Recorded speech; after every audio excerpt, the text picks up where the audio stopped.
देशाचे पंतप्रधान नरेंद्र मोदी यांनी आज जनमन कार्यक्रमाअंतर्गत इगतपुरी तालुक्यातील कावनई इथे दृश्य प्रणालीद्वारे संवाद साधला। या कार्यक्रमामध्ये पंतप्रधान नरेंद्र मोदी यांनी भारती रण आणि भाऊसाहेब रण या एकलव्य शाळेमध्ये शिक्षण घेणाऱ्या विद्यार्थ्यांशी संवाद साधला।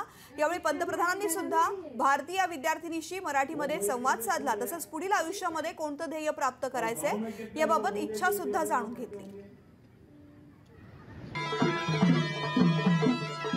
भाऊसाहेब रण आणि भारती रण या भावंडांशी संवाद साधलाय आमचे प्रतिनिधी विकास काजळे यांनी पाहिला।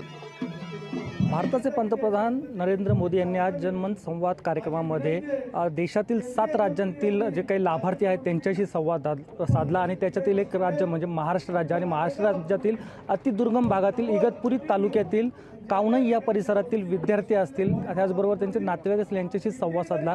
ते विद्यार्थी आज आपल्याबरोबर नेमकं जाणून घ्यावं पंतप्रधानांशी बोलल्यानंतर संवाद साधल्यानंतर त्यांचा अनुभव नेमका कसा होता। तुम्ही आज देशाचे पंतप्रधान नरेंद्र मोदी यांच्याबरोबर संवाद साधला, नेमके काय प्रश्न त्यांनी विचारले याबद्दल काय सांगा।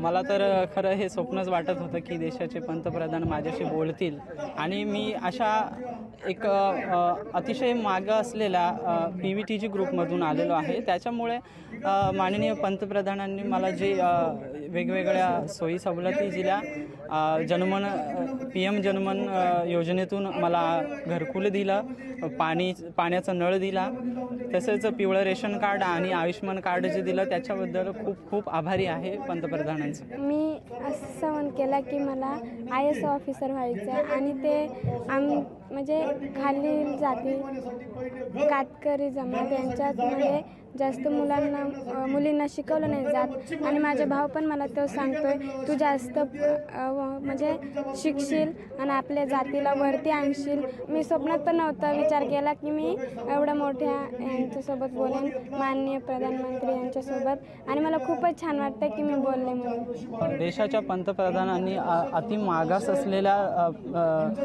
PVTG ग्रुपला विचारलं आहे, त्यांना सोयी सवलती पुरवल्या आहेत। मला तर वाटतं की अजून आमच्या या सोयी सवलती आहेत, आमचा विकास होईल आणि विकासाचं भरभराट होईल असं मला वाटतं। जे काही लाभार्थी आहेत त्यांच्याशी देखील पंतप्रधानांनी बातचीत केली, त्यामुळे हे संपूर्ण जे काही कुटुंब आहे भारावून गेलेलं आहे। लोकशाही न्यूजसाठी विकास काजळे, इगतपुरी, कावनई। लोकशाही मराठी ऐका, पहा, जागरूक रहा।